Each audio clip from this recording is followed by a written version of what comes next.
क्या ये काफी नहीं? भाग दो। एक सुखी जीवन जीने के लिए हम क्या मांग सकते हैं? शांति और संतुष्टि से जीने के लिए हमें कितने पैसे चाहिए? वो कितना हो जो हमारे लिए काफी हो? हमें किस हद तक कमाना चाहिए? क्या है उसकी सीमा? ये बहुत सारे सवाल अक्सर मन में उठते हैं और इसका जवाब है मॉर्गन हाउसल की लिखी इस पुस्तक में, जिसका नाम है द साइकोलॉजी ऑफ मनी, यानी धन का मनोविज्ञान। और चर्चा को आगे बढ़ाते हैं एक और मजेदार किस्से के साथ। शेल्टर आइलैंड पर एक अरबपति द्वारा दी गई एक पार्टी में कर्ट वॉनगुट ने अपने दोस्त जोसेफ हेलर को बताया कि उनके मेजबान, जो कि एक हेज फंड मैनेजर हैं, ने एक ही दिन में हेलर की तुलना में इतना पैसा कमाया जो कि हेलर ने अपने लोकप्रिय उपन्यास कैच 22 से अभी तक अर्जित किया हो। तो जानते हैं हेलर ने क्या जवाब दिया? उन्होंने कहा, हाँ हो सकता है, पर मेरे पास कुछ ऐसा है जो उसके पास कभी नहीं होगा, पर्याप्त, यानी इनफ। उस एक सरल शब्द में जीवन की सच्चाई छुपी थी। हम में से कितने लोग करोड़पति या अरबपति होंगे, गुप्ता या मैडॉफ की तरह? लेकिन इस पुस्तक को पढ़ने वाले कई लोग अपने जीवन में इतना जरूर कमा लेंगे कि उनके पास अपनी जरूरत की हर उचित चीज और बहुत कुछ जो वो चाहते हैं को कवर करने के लिए पर्याप्त धन होगा। यदि आप उनमें से एक हैं तो याद रखें कुछ बातें। अपने लिए बनाए गए लक्ष्य को हासिल करें, न कि उसे लगातार आगे बढ़ाते रहें।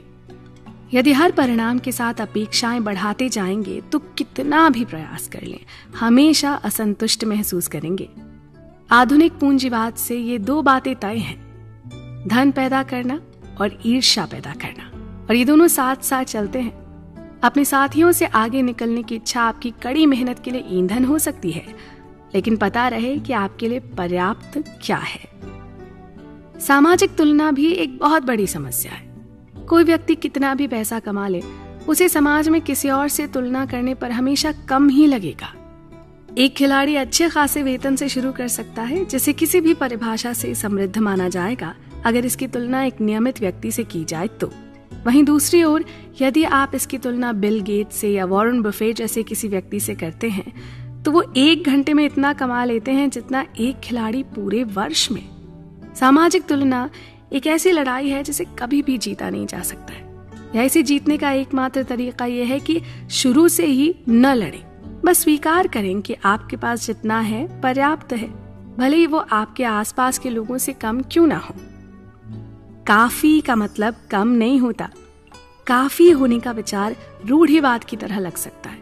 अवसर और क्षमता को छोड़ना भी तो सही नहीं है ना?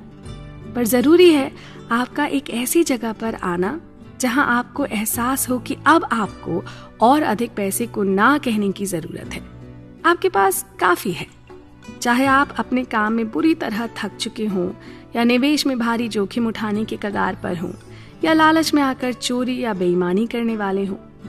कब आपके पास काफी है, ये केवल आप ही को तय करना है। ऐसी कई चीजें हैं जो कभी भी जोखिम में डालने लायक नहीं होती हैं, चाहे उसके लाभ कुछ भी क्यों ना हो। जीवन में कुछ चीजें बस अमूल्य हैं।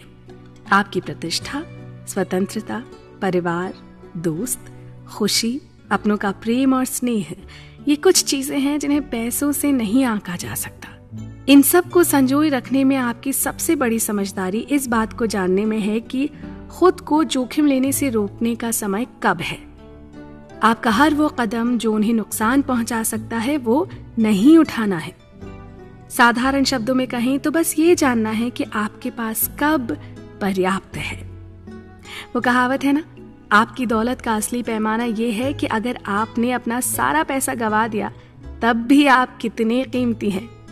तो दोस्तों, धन संपत्ति के मनोविज्ञान को समझना अभी बाकी है। आप भी बने रहें हमारे साथ।